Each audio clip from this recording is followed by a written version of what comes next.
Hello everyone. इस episode के start में हमें दिखाते हैं कि याओ बहुत परेशान हो गई थी। उसे लगा था कि चियान चला गया है क्योंकि चियान की एक फ्लाइट भी थी और वो लेट हो गई है अपनी 100th डे एनिवर्सरी मनाने से। लेकिन वहां पर चियान केक लेकर आ जाता है और उसे कहता है कि ये कैसे हो सकता था, मैंने तुमसे प्रॉमिस करा था, मैंने अपनी फ्लाइट डिले करा ली है। और इसके साथ ही याओ की आंखों में आंसू आ जाते हैं। यहाँ पर चियान जब उसे गिफ्ट दिखाता है और ये थे मैचिंग नेकलेस, कपल नेकलेस उसने उसके लिए खरीदे थे जो कि याओ लेने के बारे में सोच रही थी। चियान कहता है कि मैं बहुत स्टूपिड था जो इसके बारे में फूल सोचता था, लेकिन अब ये मुझे बहुत अच्छा लगता है क्योंकि तुमने भी यही पहना है। और इसके साथ ही वो उसे हक कर लेता है और किस करने लगता है। लेकिन जैसे ही वो उसके ज्यादा क्लोज आता है याओ शर्मा जाती है और कमरे में भाग जाती है। लेकिन थोड़ी देर बाद चियान देखता है तो वो अपने कमरे से पिलो उठाकर उसके कमरे में ट्रांसफर हो गई थी। ये देखते ही चियान बहुत खुश हो जाता है और तुरंत ही कमरे में भाग जाता है।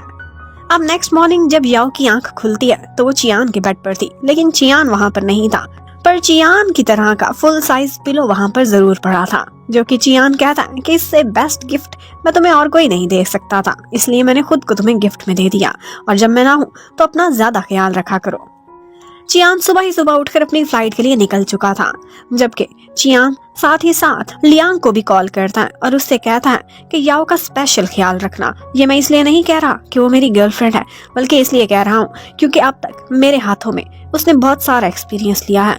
वो किस तरह की है, वो बहुत स्पेशल लॉयर है, वो एक एक्सीलेंट लॉयर बनना डिजर्व करती है। ये मैं उसके काम को देखकर कह रहा हूँ।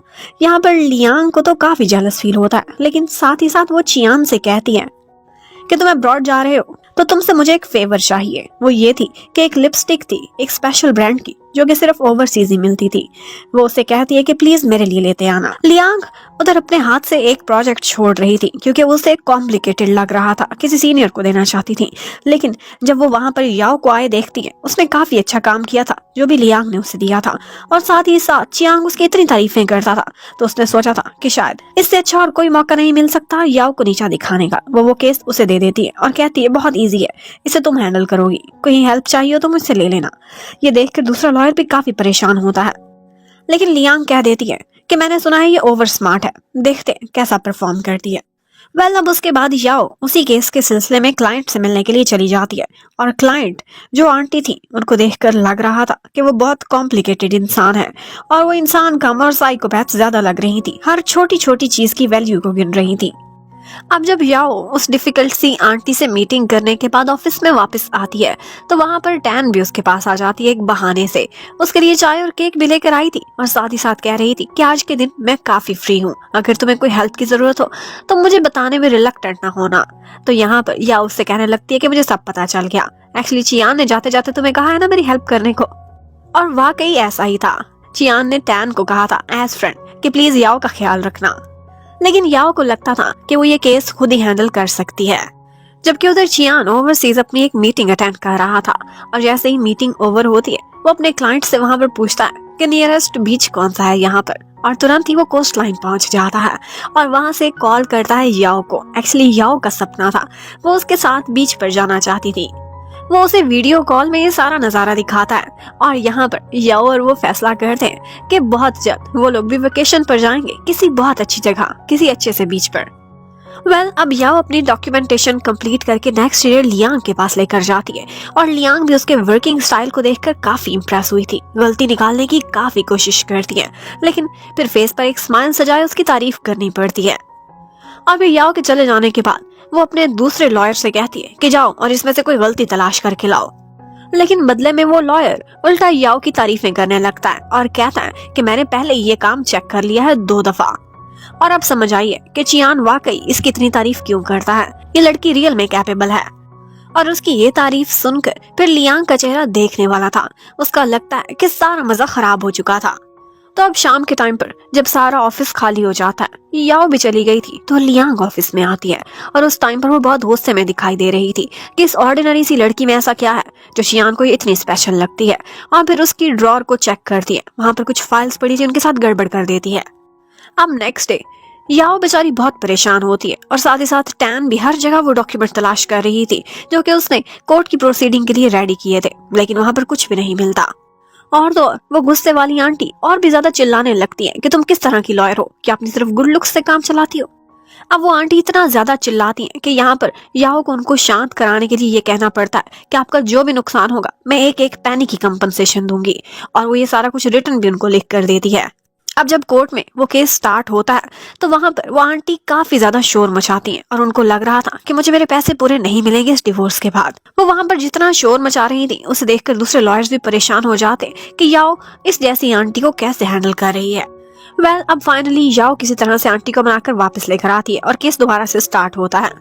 यहाँ पर ऑल्दो याओ के पास कुछ डॉक्यूमेंट्स मिसिंग थे, लेकिन फिर भी वो इस केस को इतने अच्छे से हैंडल करती है कि इन दी एंड आंटी वो केस जीत जाती है।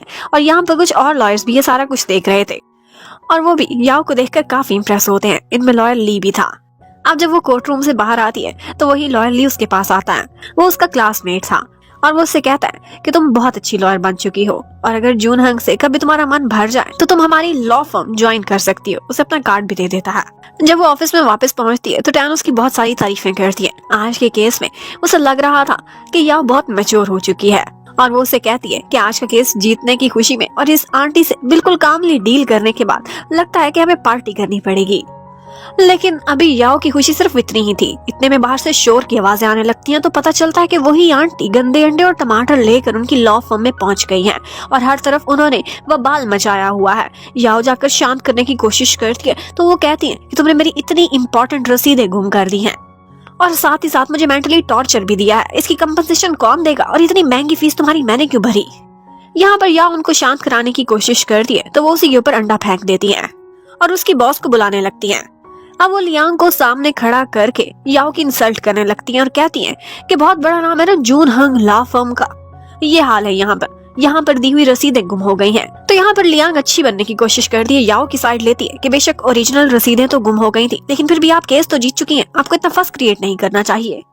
और इस बात पर वो आंटी को काम कर देती है कि जो भी आपने फीस भरी है वो मैं आपको कंपनसेट कर दूंगी क्योंकि ये मेरी अंडरलिंग है, मेरी टीम से है, तो आपको अपनी फीस के सारे पैसे वापस मिलेंगे। ये सुनते ही आंटी खुश हो जाती हैं और लियांग दोबारा से सबके सामने कहने लगती है कि इसे माफ कर दे, ये भी छोटी है और वैसे भी ये हमारे सबसे बड़े बॉस की गर्लफ्रेंड है, इसे यहाँ पर कोई कुछ नहीं कह सकता।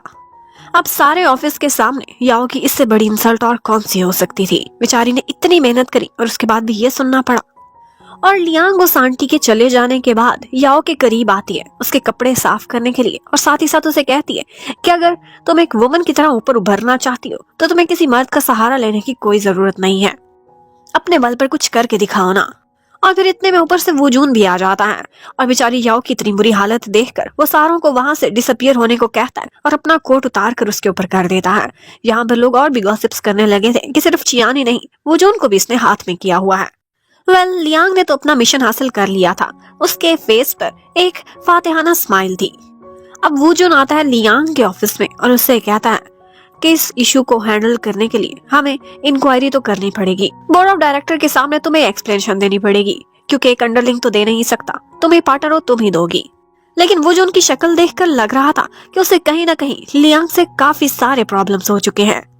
जबकि याओ जाती है वो जून के ऑफिस में और उससे कहती है कि मैं आपसे सॉरी करने के लिए आई हूँ। और फिर इसी के साथ ये पार्ट खत्म होता है। Thank you for watching, stay connected, bye bye.